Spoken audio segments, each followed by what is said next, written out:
2017 post-quarterfinal podcast.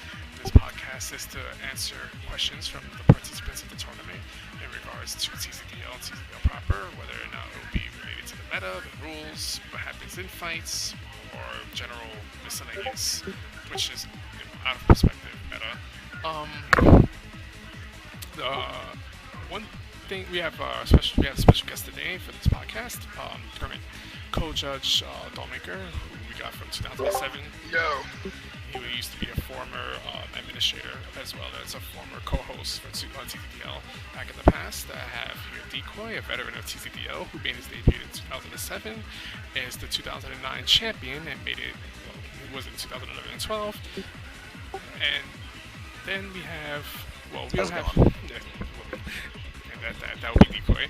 I myself, this is Mobius, the current host and head administrator of TZDL. We have other guests who are here, but they're not talking. Oh, we have one more guest. We have Grin, who didn't participate this year. He, I guess, will be listening. We have Deus Blade and Keileon as well, but they will not be talking. So we'll be answering your questions from Discord, and we'll be discussing it here. This will be an hour show, maybe a little longer, and hopefully we'll address all the issues people have, if any. Oh, we have now Nathan, Xavier Bloodring. Great Xavier. Bloodring. Period stain. Nathan Explosion. So, My Dark Knight. and from here on, I guess we're going to start the show. Any introductions necessary? I think I kind of got everything settled. I think you got it. Yeah, you got everybody introduced pretty well.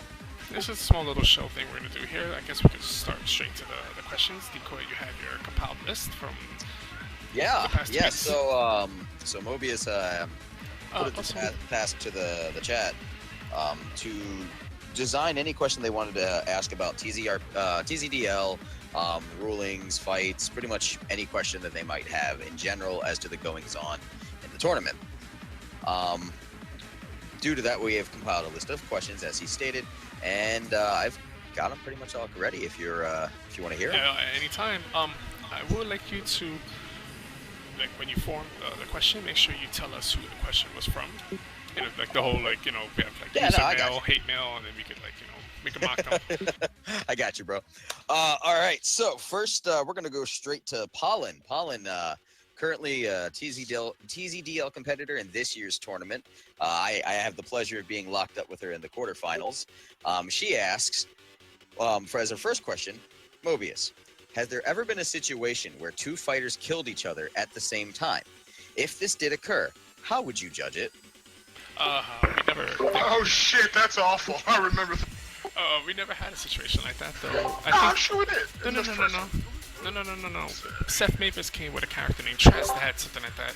He had a character with two plasma generators in his back. If you puncture any one of them, he explodes and he'll kill your opponent. He'll kill his opponent with him. But that's 2008 never happened, so that never got ruled on. But the 2009 and 11, I made like the ruling will be that whoever got killed first will be the one to be eliminated. So if the player does explode and takes the other player with him, the player who exploded will be the one who died first, and then that means that he will be the one who lost.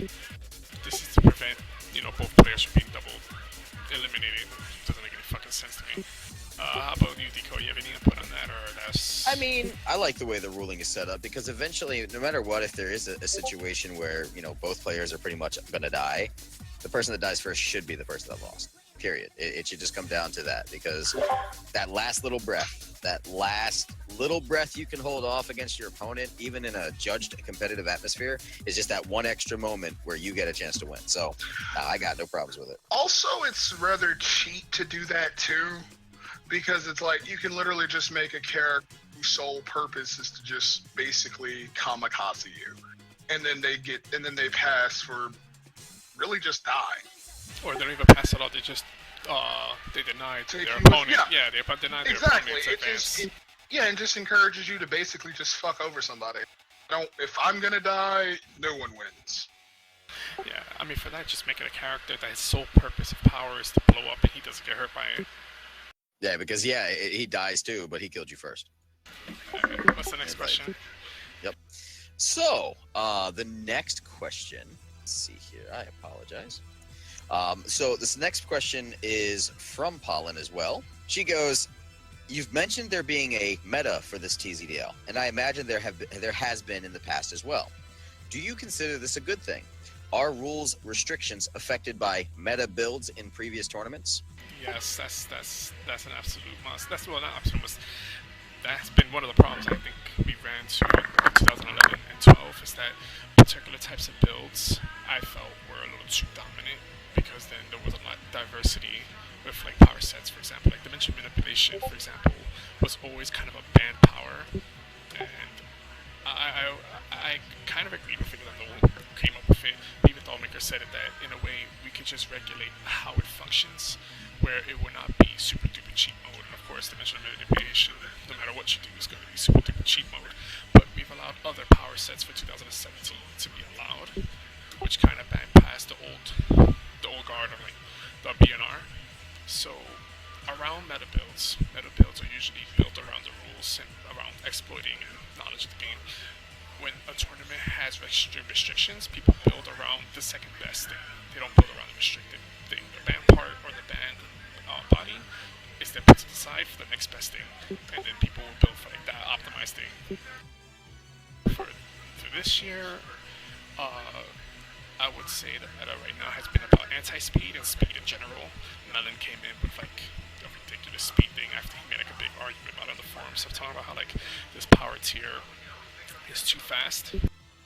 So he came in with a bow and arrow little thing here with his fucking character that could fire like a 9,000 miles per hour fucking arrows, bypassing all the speed. Yeah, because he wanted to play like little games where he's like, oh, really fast character and I'll win. And it's funny too because Pollen knew exactly what he wanted to do and was going to counter it. But yeah, because she had her character is all about speed too, because now hers is a speed shutdown. So anything who's too fast, she completely just like tries to negate or tries to slow down to the point they're ineffective. Now, another thing to take into consideration too is, yeah, there is a meta for TZDL, and the fact is, it is built up from kind of past experiences, but it's not just the meta is not just from past experiences in TZDL. It's kind of just things that have occurred that I've seen as well. I think everyone kind of gets that moment where you look at someone fighting and you're like, man. And essentially, a meta is simply the most efficient means to do something, and it is the most efficient powers. Any competitive games, even cooperative games, have metas. Metas just form as a result of efficiency because people want to make efficient and strong builds. Like, so however, it doesn't mean that everyone has to use the exact same build or the exact same way. Like, Mike has a really efficient build. He's Megabolt from a Darkwing Duck, and you have Xavier who also has a fairly efficient build. Like, these are just their meta, but they don't have to just be slaves to a particular way of playing. Exactly. Well, the thing with role-playing in general is that unlike those games where are built around an engine with such limitations, role-playing doesn't have... Role-play, exactly. You can be so much more creative with it. Yeah, but as far as the meta is concerned, well, meta is just pretty much just using out of mechanic information, such as like the mechanical information of a game. You know, a Street Fighter, that'll be like number crunching, frame reading, and crap like that, and use that information in your fight to optimize the things you want to do. And role playing, no different. You have like people like Decoy, who's like auto defenses with his like string meta set up to time offset people with his fucking modifiers. You know, you have Agria, who had like the movement cancel string meta crap from her time, where she innovated it at the time of 2009. You had like Rue, who came in with like a CQ character with a dash and like a few like mid-range stuff to kind of close people in. Meta is always a thing, and it's always good. To me personally, it's always been good because you know, one meta it comes on challenged for a little while, and then another person comes in with a meta that challenges that, and it puts the weight of both players against each other. Yep, because new elements can appear at all times. Like how you got Lightning Band here too. Thank you for that, Decoy. I appreciate it. You're welcome. Oh, I would say this, that Pollen's an interesting case of that because Pollen uses an anti-speed meta build with her Shroud. So that's one application of anti-meta strategy automatically being applied effectively at that, because she shut out Darth, and Darth like ran away like a little girl. I will say this, as far as some of our new competitors this year, as far as looking at the builds of other people and trying to prepare for it, Xavier and Pollen both have really put forth the effort, and as far as being different. I can dig it, man. It's awesome. I really, and I can speak from experience with Pollen. It's an effective strategy. It has been an annoyance throughout most of our fight, and that's a good thing. That means that it's working. What's the next question, though? We'll get to All that right. later. Next question. As we all saw, Taske's first fight ended up going in an unexpected direction. Wait, who's asking? This is Pollen. Oh, okay, sorry. Okay. As we all saw, Taske's first fight ended up going in an unexpected direction. Is this the first time this kind of thing has happened? Or have you seen other fights go off the rails in various ways before? Any plans on or ideas on how to handle weird circumstances like that in the future? Taske is very unique because we never dealt with like a situation like Taske before. Somebody, I think it was Mobius who told me this. Wasn't it? What was that? The what was that guy, Lokinus or whatever? He wanted to like fuck Gina's character or something, right? Or rape her or something. Yeah, but that was post-fight though. Yeah, That he was wanted. like Yeah. Okay, post-fight, so that was out of character stated. It was like whoa. okay, dude. so I mean, it's not like this been brought up before, but that was kind of ridiculous. I'll just chime in on this. Just to answer the question here, I don't think we've ever dealt with something like that before. No. I hate it personally. I mean, I let it go because I thought that she was just gonna get him in a low, in a moment of like false insecurity, take advantage of him there, stab him in the chest when they're in the bed or some shit like that. Catch him when he's completely off guard. The guy was practically fucking naked when they're in the bedroom. She could have just attacked him right there. Nope. And she had him quit too, so No, that completely robbed the legitimacy of that fight. Yeah. Yeah, It was pretty fucking stupid. What makes that fight so particularly egregious was the fact that basically she could have ended that fight, or Taske could have ended that fight at any point. They just wanted to fuck, and that's basically it. Yeah, because what happened was that they were. No, let me get this. I got this. What happened was that they were given a 10-day maximum to finish the fight. That one of each other had to kill each other. I'll DQ them both. And Taske said this in OOC in the Discord that at any time Rai would just quit and just let her advance, which I think that's fucking bullshit. But whatever. Yeah. Completely ruins it. Especially in the situation, like if that was your intention the whole time, why did you go through it why did you have to go through it all the way anyway? You obviously knew it was upsetting the community. Why continue?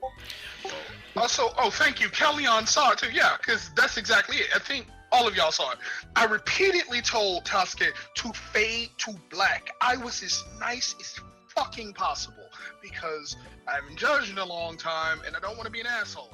But I want you to fucking do what you're supposed to do within the restrictions of the tournament.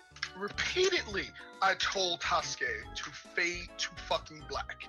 So, and then that shit happened. So it's like, Yeah. what? Didn't she go to Maz too? She went to Maz, like telling Maz, like, Yeah, hey Maz. she went to Mott. Yeah, exactly. And He was like, "Oh, is this a rule for the site?" It's like it doesn't matter if it's a rule for their site. It's a rule for our tournament. We're all here. Stop it. Yeah. we had Maz. She was acting within whatever parameters Maz apparently told her, but she wouldn't share any of that with us because we don't really know what she said to Maz. She just told us she was talking to Mom. Well, it is what it is. I mean, the fact is, I count that fight this year as the biggest waste of time of 2017. Oh man, it's like I said, I was So, happy. so I guess the second part of the question is, what countermeasures will you be taking in the future to prevent things like this? Simple. We don't let Taske compete anymore. I think the question's a little bit more generalized than that. Like, I know, but it's just that's my simple solution. Yeah, one thing we've got to do is any situation like that. I think we got to think about it. At least I want to think about it because I do like the idea of someone doing a weird La Blue Girl dark stalkers thing where they're a succubus, but like anything else, like what Taske did was just ridiculous. There was. I will say this, and I will end the conversation on this topic there, at least on my end. As a competitor who was actively fighting someone, like in this particular case, I started the fight with Paradox and then started the fight with Pollen. So I got into 2 fights during this tournament in the time it took her to pretty much write up an erotic role play where she just happens to kill the guy at the end to go to the next round. She didn't even kill the guy, he forfeited. Yeah, that wasn't really a fight because they probably both agreed that They did. Rai told me on the 10th day he's quitting his match. He's like, well, really? yeah, because she told him to. Well, here's my take on this. Every time there's a roleplay of any kind in TZDL, it always ends in a disaster. 2012 was the last time before Sasuke that a roleplay event happened where Agria and Decoy roleplayed the thing out and it ended badly. This time it ended worse. I think next TZDL, we should probably do some role-playing brief thing because every time there's a role-play and then there's a fight, it ends bad. There's bad juju. It's like the Sky Park, not doing it. No, that's the next question. All right, so the next question comes from Paradox.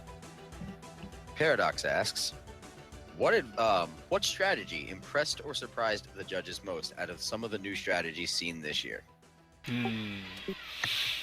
That's a tough one. Out of all the fights I've read so far, let's see, we went over Doc Doctor. Doc Doctor did nothing this year, so he got completely bounced. Leroy himself got killed, so he didn't really do anything that impressive either. Melon kind of metagamed, so he didn't really do anything that impressive either. Sasuke, lol. We didn't even talk about Sasuke. I'll say that the new strategies that I was personally impressed with, besides Pollen, the fact that Pollen tried to discreetly dig into her bag to use the egg as a projectile to her ice shard to hit Decoy, and the first attack that she ran was pretty impressive because she did it in a way where it wouldn't really truly be noticeable. And to me, that kind of, it didn't catch me too much by surprise, but rather I'm impressed with the fact that there's a level of discretion and stealth which she operated under to some degree to try to hide her pros. I thought that was pretty good.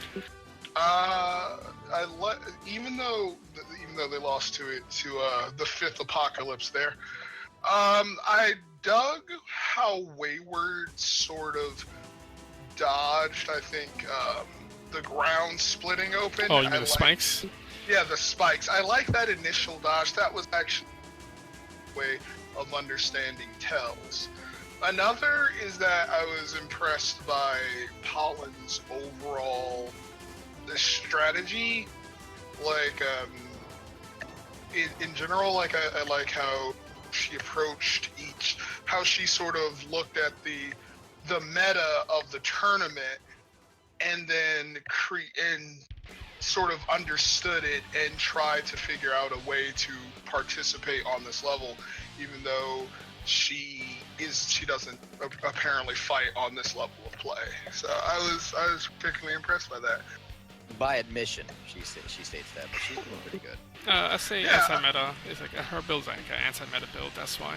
I was really impressed by it. Then again, I guess I'm fairly impressed by like a few of the people that we've seen today, or same fight. That's like I said. That's why. I think that's why I dig Pollen's build so much.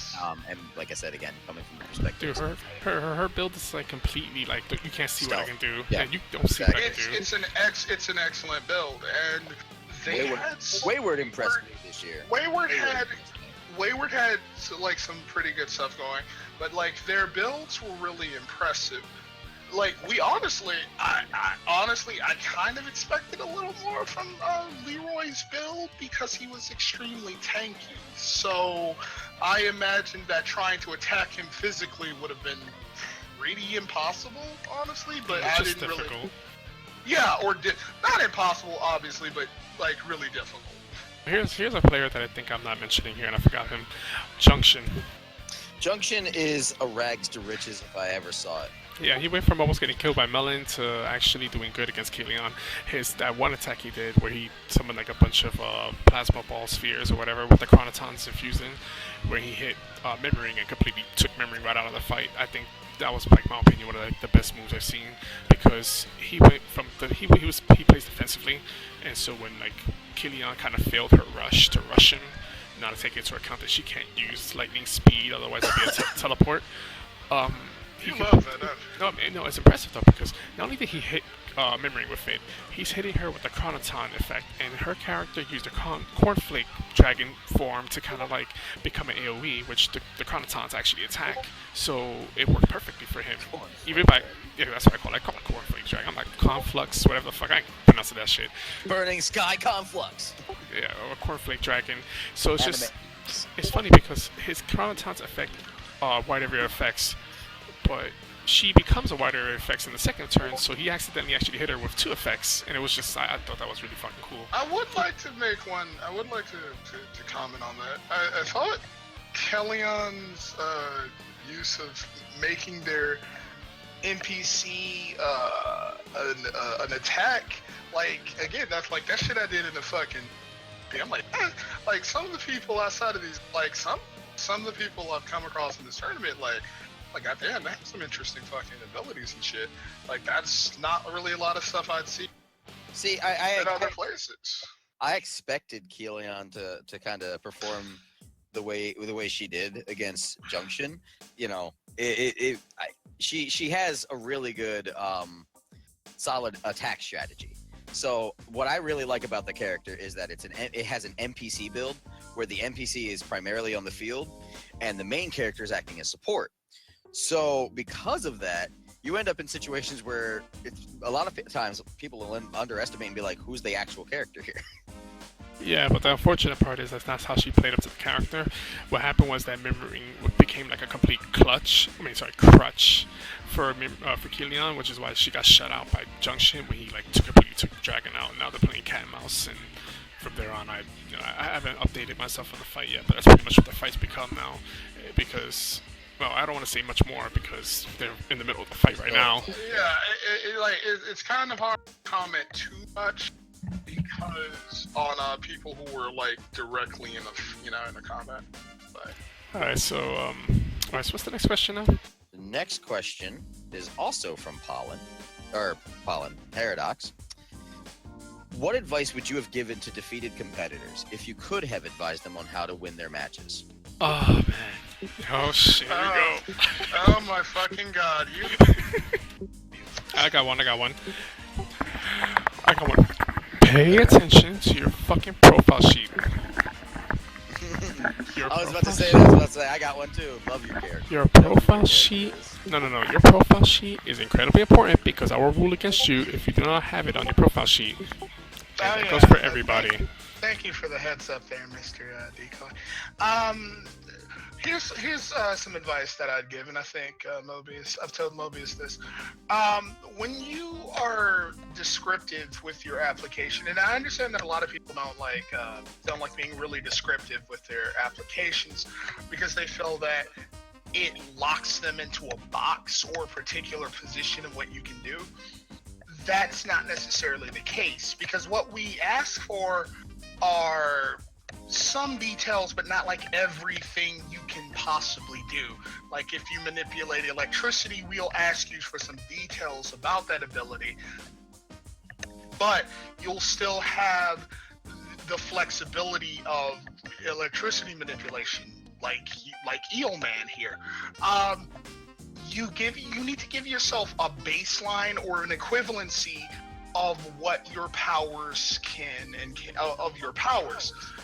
In Xavier, his dread energy is comparable to lightning in terms of its damage and no, that's the lightning. That's the lightning one. That's the lightning one. Yeah. Dread energy. One, right? Yeah. Dread energy That's particles. It's just pretty much just random particles. No. Okay, He has the lightning sorry. one. He has the lightning one, but he's only comparable to lightning. That's a good example though. Sorry. It's still a good example though because it's a feat. It's comparable to lightning, which is a comparable as well. So at least when he does that power or that particular application for his power, we have something to scale it off. That's something a lot of these fucking players Okay, here's the problem. The problem is a lot of these people think they know the game. They don't. People believe that if they're ambiguous, that they will have leeway to put shit from God knows where into their profile sheet off the headcanon that they operate on. We do not operate that way. We will default you, and default means that we will take whatever it is that's comparable to what you're using, and we'll do our research on that. And you might not like the findings we get. What a lot of players want to do is that they want to have a limitless amount of potential for what their character has. So old school strategy that worked in traditional fighting, because there's a lot of people who got mono power game you. That's that's just how it is. This is a tournament setting. We don't really play that way. That shit doesn't fly here. So what players do is that they're really ambiguous. They'll say something like, "I control light or celestial power." You remember Laser's character did this with the endless heart shit. Balls of light. They'll say shit like, "My character has the ability to do this, but it causes a drain on me. When does that drain happen? How can we convert that drain into some numerical basis? We have no metric to base that on, so it could be at any time. Your discretion what that it could do and when it could do it and how much drain it has, if it has a drain at all." Nigga said he said in his PM he had no intention of enforcing that like stamina thing with his come on, man. And Dirge try to argue that. That's the point. The point is that people are ambiguous on purpose because they try to cheat the system so that way they can always upscale. We don't do that. Yeah, we don't do that. Just make a clear a clear description or feat, as Mobius said. This gives us the understanding, an understanding and a basis, because you see, this is what happens when you give us that basis. We have to work off of baseline. We can't use our own. We have to use what you have given us. So in a way, defaulting is the answer. That's what you would give advice for. Know that you're going to be defaulted on in a tournament setting, because unlike your roleplay scenarios, unlike your headcanon, unlike the games that you guys play with other people, you have to remember that when you're entering a competitive atmosphere, the only thing that matters, the only true nature and truth of it at the end of the day, is what's on your sheet versus what you're trying to do. Period. And honestly, it protects you, because if somebody has something that's stronger or weaker than you, let's say for example somebody has something that's really vague, like I turn my body into steel, or I turn my body into metal, not even steel, into metal. Well, there's aluminum. What kind of metal? Yeah, there's aluminum, there's copper, there's a whole bunch of gallium. Okay, we'll shut up with that. Anyway, let me answer that though. Let me get that. The person could say they're made of metal, but you could say that your attack is as strong as like a 50 BGM. That's pretty much a anti-material bullet.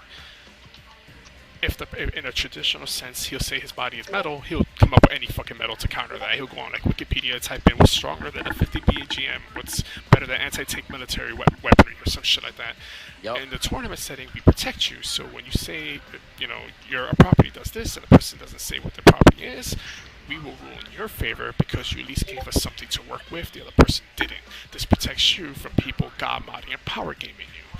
But certain people think they know the game, and say whatever. What do we know? Basically, this helps you out because now people can't basically lie about what you can do, or shrug off your lightning blast as a taser. Look. Here's the deal. Let's address that real quick. Everyone's so freaking out. Oh, lightning's too overpowered. Oh, lightning's too fast. Oh, lightning this. Yes, lightning doesn't always kill people it strikes. That's true. But you know what's not true? That this isn't the real world. This is a role-playing tournament where you must take on the potential that a lightning bolt is being used with the intent to kill you. It's not just, it's like nature where lightning strikes from the sky. The fact that was an argument from anyone in the first place. The insult to injury about the fucking memey, trollish way fucking Doc tried to play off the attack too by showing like a video of a guy who. Yeah, that was really funny. I mean, it was just. I get what you. Okay, if you're going to say taser, but then he posts a video and all of this unfunny like shit, and it's really that type of shit doesn't help. It just makes the situation worse. And again, like we do, so we try to accommodate people as much as possible, and we try to give them a degree of freedom. What we'd like, though, is for people to be more to be a little more descriptive with their abilities and with what they can do. Like, we're not asking you for like exact measurements on your character's breast, but we just want, you know, an I understanding mean, of what I'm asking for exact measurements of your chest size. Well, it doesn't matter. The point is that your character, for anybody who lost, like, I'll say this: two things. Your character, very important. What build you made, what you're planning to use. You have to think ahead of time. What is it that you're going to anticipate? You can't anticipate everything, but what you can do at least is make it where you can survive the first 2 to 3 posts, because usually fights against really powerful players and you're not one yourself is going to end that fast if you're not careful. Also, that doesn't mean you have to stuff your character with just thousands upon thousands upon thousands of random different abilities that don't have any sort of, you know, synergy with one another. I mean, look at You Pollen. should. Exactly. Pollen has a very respectable build that's very effective, and it isn't overloaded with too many powers. Yeah. Decoy's theme isn't very elaborate. It's electricity and it's guns and sand. I don't know what the sand would be. Iron sand. It's Iron sand. Yep. This is not some wild and crazy build. It's just an effective build that's, you know, that has like a very, you know, like the problem is, the difference is I have a focus. Yeah, Because I have a focus, I utilize my powers around said focus. quite a few people don't really have terribly many themes involved in their abilities, and they're all fairly effective. Now, that's not to say you can't. You can incorporate like a build with a lot of different themes and powers and abilities, but it's also good to have a focus. And that's one thing a lot of people really need to understand, is that it's important to have a focus when you're in a fight, to have a clear understanding in your head of what you want to do. I believe another part of advice, and I think this is going to be, for me, as me answering the question, is accountability of your actions. Certain people in this tournament, or many people in this tournament, kind of went in flailing. Oh no, I'm anchored to the ground! Yeah, exactly. A lot of people came in flailing their arms, doing 100 million things or nothing at all, like Doctor, and they didn't count move by move what they actually should be doing, or move for move what they actually have done, and let it resolve. So people like Leroy, who kind of anchored himself to the floor and negated everything he did, he gets mad at us for it. It's like, dude, you have to keep. He's over here, like, a lot of these people think they can study other players and account for everything they're doing, but then when you reverse that, they're not looking at what they're doing. Pay more attention to yourself. Be more responsible for the things you do, because it will be used against you if you're cornered.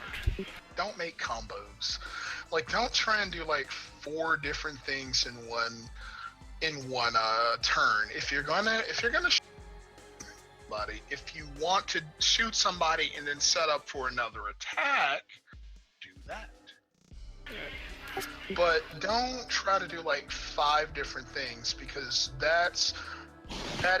because you'll have to account for every single individual move. Also, I'm sorry for dominating.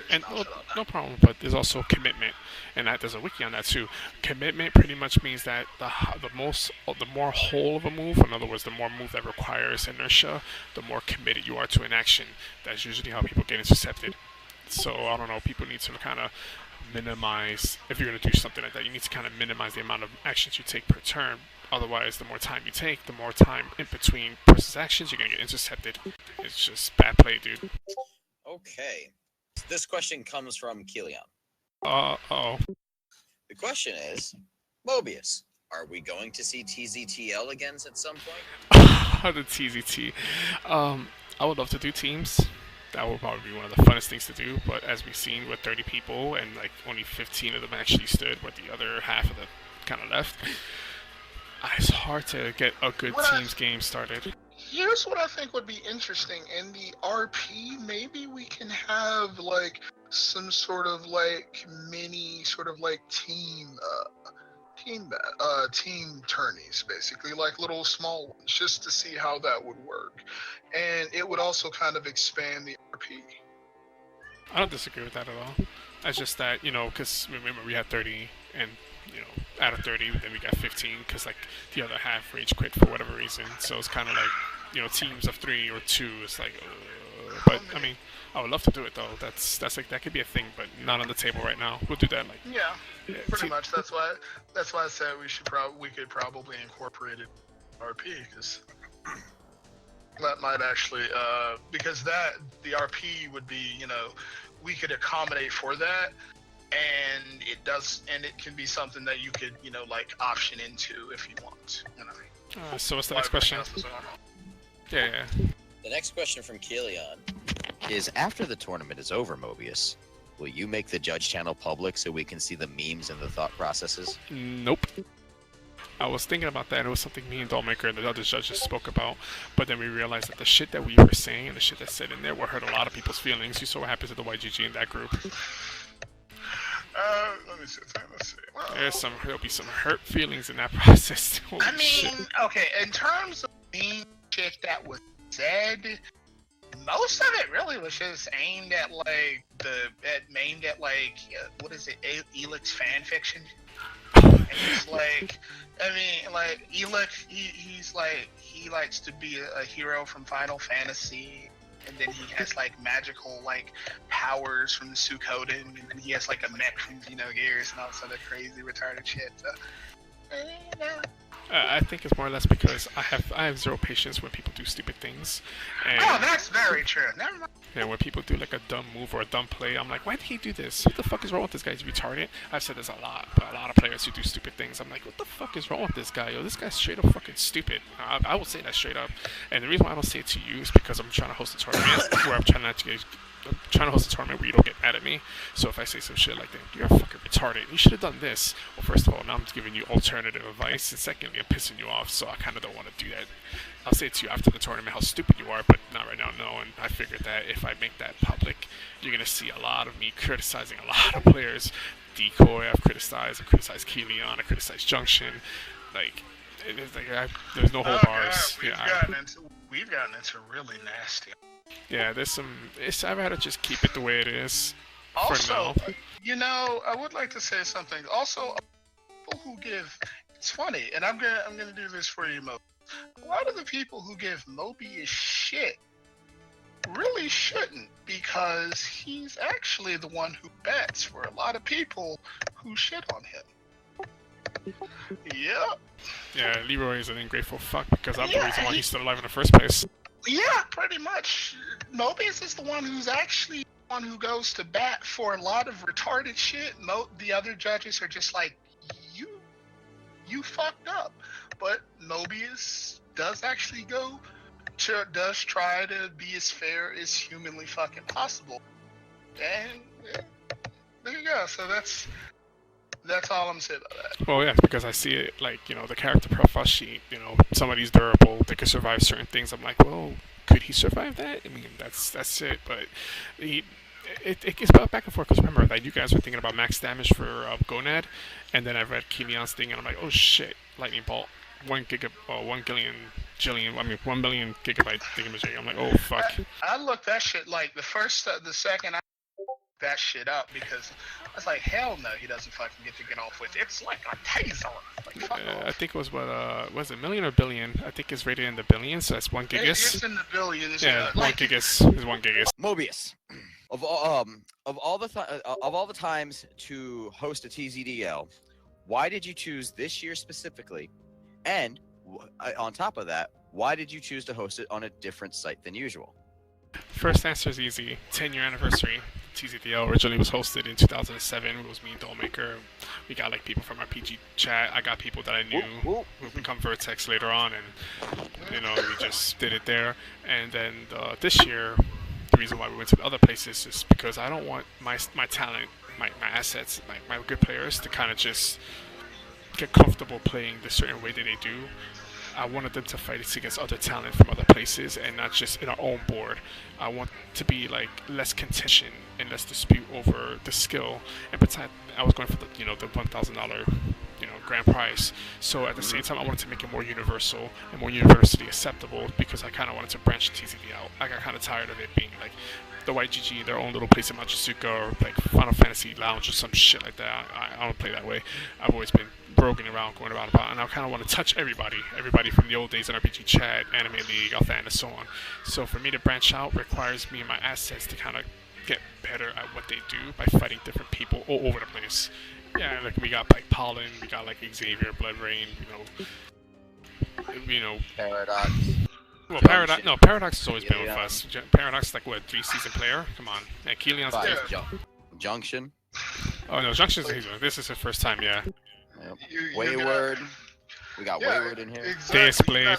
Deus Blade's a first-time competitor, and probably a few people that like are well known in this tournament as to having a reputation. So that's pretty cool. Like you got Keileon, somebody who honestly I hadn't even really noticed. So I'm glad I kind of I found all these interesting players that I'll be hanging by yourselves. All right, so the next question, Mobius, and this comes from me as well. In comparison to other years, there has always been a level of meta that has been introduced, or whether or not it has already been there, a piece of the meta that usually gets quantified by its heavy success in the tournament. In this year of TZDL, did you see anything that seems to be new, or have you seen anything that shows a greater understanding of the meta in the current community that you may have missed? There's two ways to answer this question. There's me placating, and then there's the honest answer. Which one do you want? It's a general question. Okay, I'm gonna answer two ways. That's such an ominous thing to say, too. Oh, it's gonna be the truth here. I can bullshit you. Alright, well here's I could tell you the nice way, or I could tell you the straight way. Well, here's my bullshit way. Every year we always, success meta, we have the Agrias, the Ruse, and then, the Decoys to a lesser extent, and then soon enough you get like, Ares, even lesser extent, or the Psycho Echelons, because regardless of how shitty he was, he did contribute with the auto defense thing. This year, not so much, except with Pollen and her anti-speed, because speed was like a huge issue anyway, prior to like Sign Ups when Melon was making a big deal about it. I would say I haven't seen much meta that impressed me. I've seen abilities and combinations that have impressed me, but not anything in particular. Meta-wise, no, I haven't seen any profound, deep understanding. I've seen little nuances, but nothing too, like... Sasuke bribed the guy into, giving up his spot. I mean, there's something, right? Hey, it must have cost them everything they had because they ended up with a car. Exactly, world's oldest profession. Let me look at the. Okay, let me give you the honest answer. This year has probably been the most disappointing meta-wise out of all the other years because the talent pool and the talent skill is lesser than it ever has been since 2007. It's kind of funny because we're back in 2017. That's like a 10-year cycle, so it's like, oh shit, we're back to where we started. But besides like particular people, I haven't seen anything truly meta heavy. Because look at the people who fought in the preliminaries. We had like RPG guild people. One guy rage quit because he was metagaming. Another guy who only metagamed, and then Leroy was trying to metagame, so they both lost. Then you had like Ryan Tosuke. This year has been complete. Well, but we have had some successful matches from people. No, it's not about successful matches though. It's more or less just the knowledge that people have to use the mechanics of the role-playing game to their best and fullest potential have yet to be seen. The only person who made use of that is Pollen, and Stab the fucker in the face. I would say the unbreakable rope is probably one of the most deadliest things we had in this tournament because Lust went fucking crazy in the Snap channel because of it. Unbreakable rope was a thing? Unbreakable rope, yeah, that was hilarious. Yeah, so basically this furry assassin who joined, and one of his objects was an unbreakable rope, and so that became a meme in the judges' show.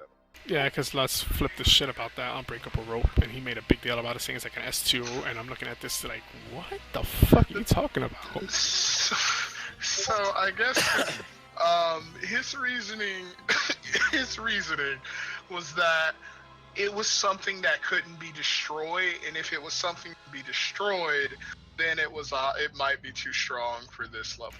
Yeah, except that it was first two things. It was uncuttable rope, not unbreakable, uncuttable rope. And secondly, it's 15 feet long. That was it. Wow. And this was a controversy. You heard it here first, folks. The ultimate controversy of TZDL this year was uncuttable rope. Yeah, that's so ridiculous, man. And then and then Rye was. I didn't want to participate. Yeah, that actually pissed me off because what happened was. I think that was Forkane. Yeah, Frocane or whatever, right? So, Frocane was the furry, and he was supposed to actually fight Xavier. But when we asked him about it, he said, I didn't want to participate, and just fucked off. Yeah, pretty much. It's a good thing his profile sheet was easy. Yeah, it was actually. All right, last question from myself. Mobius, with 2017 being the 10th year anniversary of TZDL, and in consideration to the fact that this year has had the most activity, are you looking forward to doing another TZDL in the near future? Next year. Keileon just asked a question. Keileon asked, will that be the paid tournament? Okay, here's the thing with the paid invitational. Because of how long this tournament is taking, I will not be able to do it because I wanted to do the paid invitational later this year. So we might just do another paid open, which kills me but whatever. It's what it is.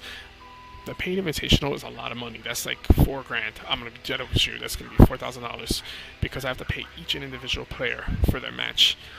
That's a lot of money. I mean, I'm willing to fork over $1,000, but the paid invitational, I don't have the money right now for that, and especially holiday season coming up. And then we're this late in, you might want to hold off on that. And we're going to do the TZRP too. So next year will be another traditional single elimination TZDL. Keileon wants to talk about the infamous PayPal hacking. Yo, I haven't got my PayPal hacked yet. I don't even have a PayPal yet. According to Lysander, he had a team bot to break into your account, and you're gonna be $1,000 poor, Mobius, or something. This guy's completely fucking dumb. That's why. The first question from Deus Blade is, what is the TZDL and its history? I think we can answer that some other time. That's a pretty big question. Okay. From Deus Blade, who is Mobius and the other TZDL judges? Please give background information on the tournament staff. Alright, people know me as Mobius. I'm pretty much, that's my name everywhere I go, so it goes like this. You can Google me, I'll be in Anime League, whatever happened to RPG Chat, that's gone. I have accounts in Infinity, I have accounts in like a lot of websites from fucking XSL, I don't even know that's around anymore, to fucking Anime Lyrics. I have everything everywhere. I'm pretty much a PvP player who used to play a lot competitively back in 2005, lower, and then kind of fizzled out within 2007 and up. I pretty much just host tournaments at that time when I was kind of retiring. Dollmaker, I guess you could introduce yourself in your background. Essentially, I'm Dollmaker. What was a Dollmaker? I was a Dollmaker in RPG Chat. That is the origin of that particular name. I don't have a particular, or at least I didn't have a particularly concrete identity. Except because mostly what I do is I tend to gravitate between many different sites, so I have many different hats. Most of the identities that are tied to specific RPs. But in general, I'm largely a PvP player. But recently, most of my time has been spent in like various administrative roles on various like RP forums that I've I guess migrated to. Let's see. There's Lust is another CompuServe player like I was back in the day. He was also competitive. Completed a few tournaments back in CompuServe as well. 2001, I think, 1 or 2. 2001 and 2. Yeah. That's pretty much Oh, it. that's interesting. I knew Lust too, but I didn't. Yeah. I knew Lust too. I forgot about it. The thing with Lust is that he kind of fell off the planet Earth in the CompuServe days, and he went to like different places. And then he came back in 2007 for TZDL and became his first champion when he fought against Visa Katanuma. Yep. And then he fought in 2009 again against Decoy and lost in the preliminaries to. I think everybody here remembers that. But with the funny part about Lust. No. But with Lust though, Lust versus Mike was funny because that's the fight that retired Lust originally because Mike completely like destroyed him. And Lust has been kind of upset about that ever since. Sorry, who did? Decoy, you retired Lust, yes. Gotcha. All right, and Like Decoy was like, and he's like, yeah. Decoy just wants to get a big dick about it. That's fine. No, I just Lick that shit. I heard a name that wasn't mine for a second, so I had to implement my name again. I was like, what? Oh, my fault. And then Shadow's the only person out of this loop who hasn't really been in the PvP scene. Shadow, I met in Zandronum or Skulltag at the time in 2010. We were in the same clan with each other, and we found out he was into role playing, and he's actually even back then was like ahead of a lot of people in terms of like intellect. He's pretty smart for Peruvian. English is second language. He's good at math and all that crap. He's pretty smart for a Peruvian. Oh, yeah. And then he was 12 years. KKK cord up in here. He was 12 years old when I met him, and he had like the fucking knowledge of like better than most players I've seen. So it's like holy shit. He knew about freeform role playing. He got into like a little bit of that, but the problem with him is that he was always pro stats, but eventually over the years I got to know him more. He grew and grew, and I figured that this year will be like the first year to get him in where I could just see how he does, and he hasn't disappointed me. He's actually probably one of the most effective judges I've had, and trust me, we had Dirge. And that is the answer to that question. So that is Mobius and his judges. Next question. What is the process for accepting profiles, and what should potential future players focus on? That kind of reminds me of the other question where we talked about how players should pay attention to their fucking profile sheets and, be a little more concrete on what their powers could do and what it entails. Yep, so I think we've already answered that question. But Yeah. but the other part of that question, there's another part of that question. Read that question again one more time. What is the process of accepting profiles? Okay, and- yeah, that one. We can answer that one. This is what we do. We take a profile sheet, and we all go over it at the same time together. Although this has happened before, some of us will be behind. I've been behind a few times on profile sheets, so everybody will be ahead of me, and then I'll be way behind. So we copy and paste all the excerpts, and we all think about that one excerpt. Yeah, that's how you avoid brain parasites from what After we put the profile sheet in, then we all get angry at each other and we start arguing. Oh god, Ultron. Alright, so anyway, this is how it goes. With profile sheets, pretty much we all go over everything except the history. I'm the only person who goes over biographies and stuff. What we do is that we take I go over biographies. barely. Oh, fuck off. So what we do is that, let's say somebody has like a power and they have like a paragraph, we'll copy paste the paragraph into Discord and we all go over it and we go over the nuance. Uh-oh, somebody left. I got it. It's fine. Continue. Alright, so we'll go over that paragraph, we'll go over each clause of it from if to and or certain things like that to meet certain kind of conditions of when it's activated.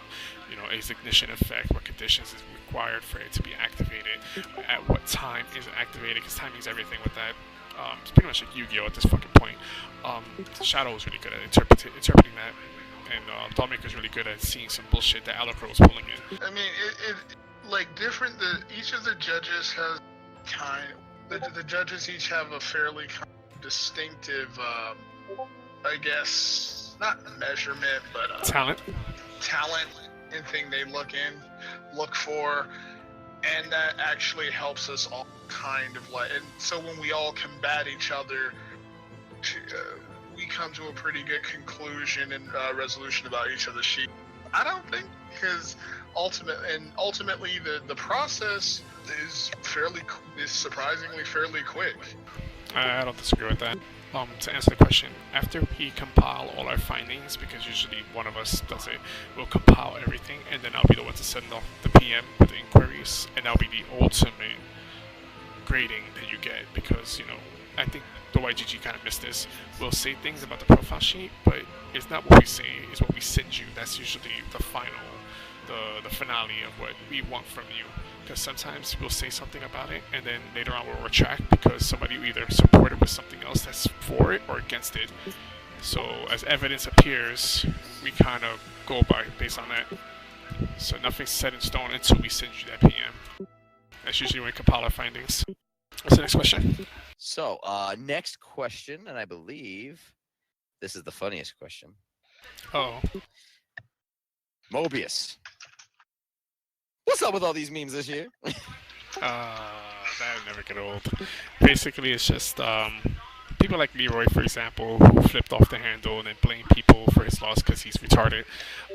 Goliath will then come and make up fucking little like MS Paint drawings of like the match caption, and that'll be it. Like it goes crazy. Or True Dragon being a meme because of Leviathan's profile sheet in the zones profile sheet section, not TZDL, just in the zones profile section. It's always gonna be memes every year. That's just how it works. That people do something stupid or memorable and funny, and it just catches on. Particularly when at somebody else's fault or expense, like Leroy, when he became when he transitioned from gender to gender, when DSP cut off his balls. He's cheapest transgender operation I've ever seen. Leroy Jenner. There you go. Wow, that was good. That was good. That was good. All right, and that is all the questions for the stream, folks. Well, it's more of a podcast, but still, it's Are still you totally. Coscayers? I think we're pushed for time here, though. It's like 2 hours. I have to cut this up in pieces now on the TZT team. So, this is Mobius from TZDL. Filmmaker, say goodbye. Yo, goodbye. Yeah, you should put more energy into that next time. Decoy, don't be cheesy now. What did you say? I said put more energy to that next time you mail. Okay. Bye. There you go. All right. It's your turn, Decoy. It's my turn, huh? I got nothing. All right, fine, whatever. From everybody in TZDL 2017, I wish the rest of the remaining matches, the quarterfinals. God, we're still in that. Go ahead. Yeah, I did have something. Shut up. As the TZDL continues in its quarterfinals and semifinal stages, who will be? I'm just done. I'm Okay, that actually was. That really good. you could have finished that. You could have finished that. You fucking fucking manlet. All right, I got you. Manlet, I'm fun sized. You get it right, you son of a bitch. Fun size. Damn right. That's what every woman has told me so far. You can buy like a bag of like $2 at fucking Walmart, I guess. Yep, and you'll be satisfied for hours on end. Very nice. Very nice.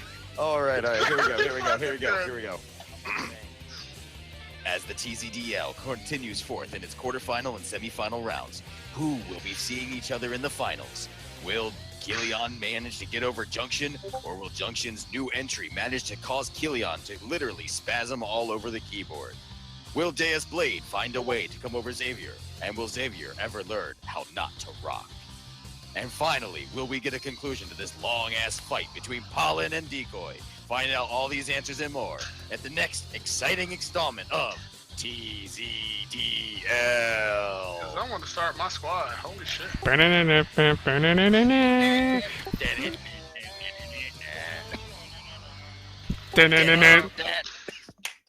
I think you both ruined it. There we go. Bye-bye, everybody. See ya. Great.